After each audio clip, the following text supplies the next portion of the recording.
Palabra al senador Manuel Bartlett Díaz del Grupo Parlamentario del Partido del Trabajo, hasta por 10 minutos para fijar el posicionamiento de su grupo parlamentario.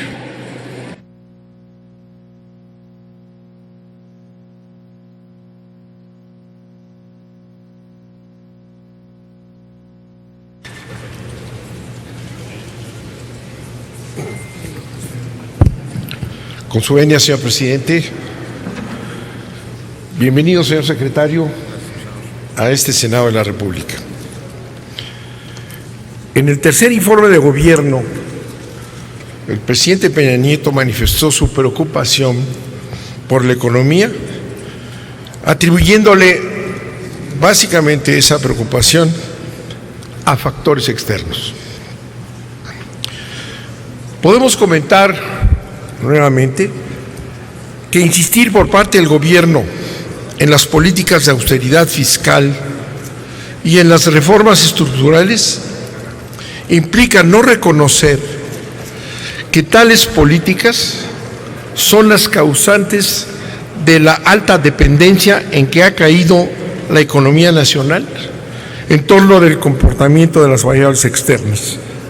Es decir, el precio del petróleo internacional, las exportaciones y la entrada de capitales generan un comportamiento adverso, como lo señala el presidente. Pero eso es el resultado de que las políticas económicas y las transformaciones que se vienen impulsando nos han llevado precisamente a depender del comportamiento de las variables externas.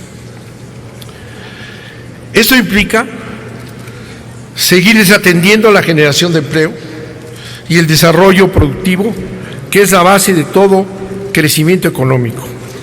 Lo que le da fortaleza y blindaje a una economía frente al shock exterior es precisamente el desarrollo de las fuerzas productivas y no las políticas fiscales restrictivas que se están instrumentando, las cuales ahondan los rezagos productivos y nos colocan en una situación de mayor debilidad y de fragilidad frente a los problemas externos.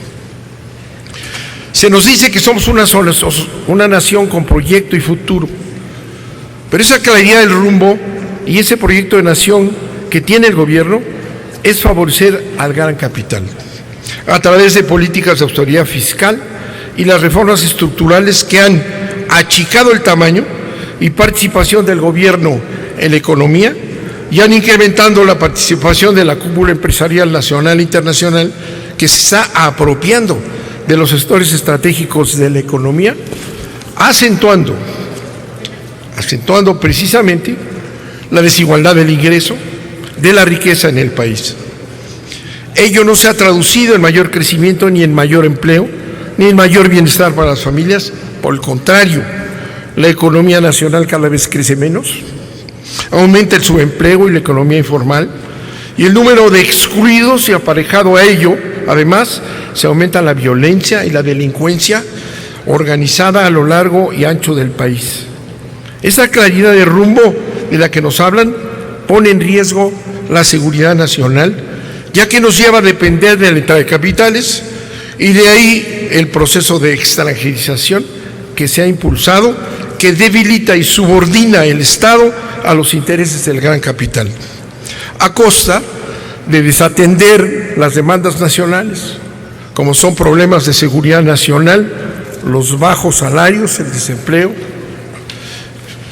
y son en efecto problemas de seguridad, porque la economía no es ni siquiera autosuficiente en la producción de alimentos, de granos básicos, ¿verdad? Y dependemos cada vez más de las importaciones.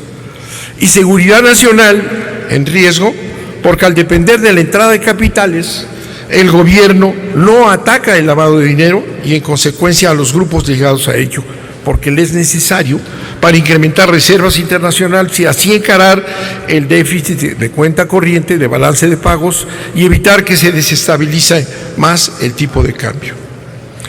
Se nos dice por parte del presidente que el populismo y la demagogia no son una vía para solucionar los problemas.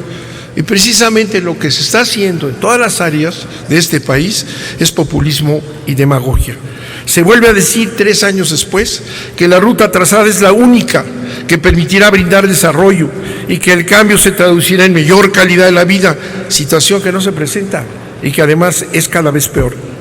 Tienen un discurso demagógico ofreciendo las promesas a las familias que no cumplen, sino por el contrario, las políticas que han llevado a México lo han llevado cada vez a menor desarrollo. Hoy somos más subdesarrollados que en 1980.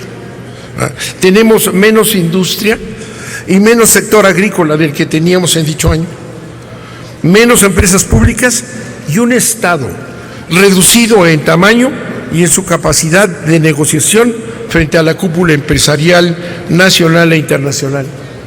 Se ha perdido el manejo soberano de la política económica a favor de los objetivos nacionales, porque responde a los intereses del sector financiero y de la cúpula empresarial. Se deja de invertir, de acuerdo con esta política, se deja de invertir en sectores estratégicos para alcanzar la disciplina fiscal y que el sector privado pase a invertir donde el gobierno deja de hacerlo. Así, la cúpula empresarial se ha apropiado de los sectores estratégicos y de la riqueza generada por estos, lo que reduce los ingresos del sector público. Por más que mencionan que la asociación pública-privada no compromete recursos públicos, la asociación pública-privada, que es el camino, el problema es que la renta petrolera, la renta minera, la de telecomunicaciones y demás empresas públicas que el sector privado se ha apropiado, han restringido los ingresos del gobierno y engrosado los ingresos de la riqueza de la cúpula empresarial. Deja a la iniciativa privada nacional e internacional la creación de empleos, cuando sabemos perfectamente que el único factor que crea los empleos sin buscar el lucro es el gobierno del Estado. Y por tanto la creación de empleos por parte del sector privado nacional e internacional, ¿verdad?, no va a darse y seguiremos viviendo en el desempleo, el subempleo, en la economía informal y la pobreza, y más por los recortes presupuestales que se están realizando. Ante la austeridad fiscal, han anunciado también bonos de infraestructura educativa en la Bolsa de Valores. Y aquí lo presentaron y lo han presentado en todos lados, en la Cámara de Diputados, el secretario de Educación, como una gran solución para la inversión y para fortalecer la supuesta reforma educativa.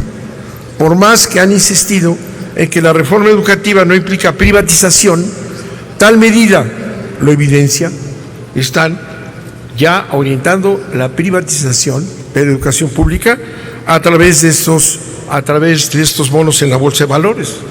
Los estados y municipios que quieran mayores recursos para la educación tendrán que recurrir a dichos bonos de infraestructura y poner como garantía las participaciones federales.